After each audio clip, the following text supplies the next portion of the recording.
Hello everyone, সবাইকে ঈদের শুভেচ্ছা এবং স্বাগতম। আজকে অনেকদিন পর বাসা থেকে বের হলাম। মনে হচ্ছে যেন সবকিছু একদম ব্র্যান্ড নিউ, একদম নতুনের মতো। খুব ভালো লাগতেছে। আমি একটু বের হয়ে গেলাম, ট্রেন দিয়ে ঘুরলাম, যাচ্ছিলাম একটু সি বিচ দেখার জন্য।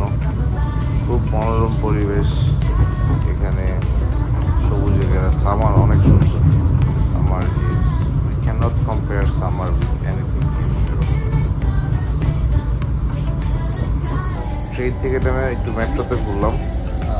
এখানে মেট্রোতে আসলে কোনো ড্রাইভার নাই, দিস ইজ ড্রাইভারলেস মেট্রো। দেন আমি চিন্তা করলাম, ওকে মেট্রো শেষ, বাস পরে মেট্রো থেকে নামার পর চলে আসলাম মঞ্জঙ্গলের দিকে, যেখানে একটু পরে আমি চলে যাবো ক্ল্যাপেনবার্গ সি বিচে। চলে আসলাম ক্ল্যাপেনবার্গ সি বিচে। আজকে মোটামুটি মানুষজন ছিল ক্ল্যাপেনবার্গে।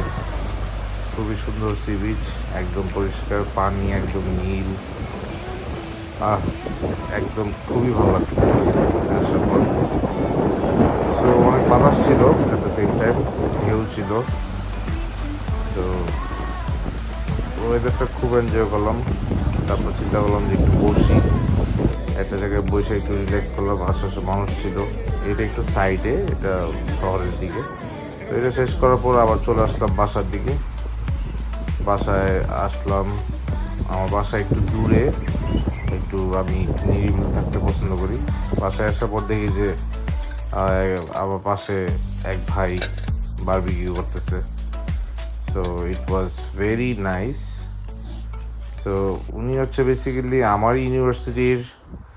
আমার আগের ইউনিভার্সিটির ছোট ভাই এবং এই ইউনিভার্সিটির বড় ভাই।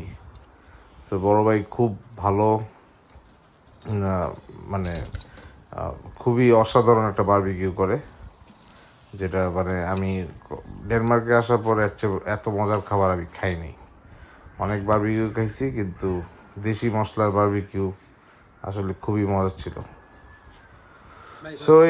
সো দিন শেষে তারপর এইখানে আমার বাসার বিশেষ জায়গা, একটু বারবিকিউটা খেয়ে দেখলাম। আসলে অসাধারণ, অসাধারণ টেস্ট। কোনোভাবে আমি বুঝাতে পারবো না এই দেশি মশলার স্বাদে বারবিকিউ এখানে কত মজার। আমরা পুরো আস্ত একটা মুরগি খেয়ে ফেলছি। পাশে কিছু কিছু বেগুন, কিছু ক্যাপসিকাম, আর কি জানি ছিল। এত কিছু তো চিনি না খাবার দাবার, আমি খালি খাই। সবই খাইলাম, খুব ভালো লাগলো। এটা আমার বাসার পিছিয়ে একটু খালি জায়গা আছে, যা বাংলাদেশ জায়গা। যাই হোক, পরে এখান থেকে এই যে খাওয়া দাওয়া শেষ করে ভালোই ছিল। খুবই ঈদের সময়টা আমরা খুব মজা করলাম। মজা করার পর আমি কোনোভাবেই আসলেই বুঝাতে পারবো না খাবারটা কত মজার ছিল। It was one of the best barbecue ever, we made it. যাই হোক, সন্ধ্যার পর একটু গান বাজনা করলাম, তারপর ঘুমাই গেলাম।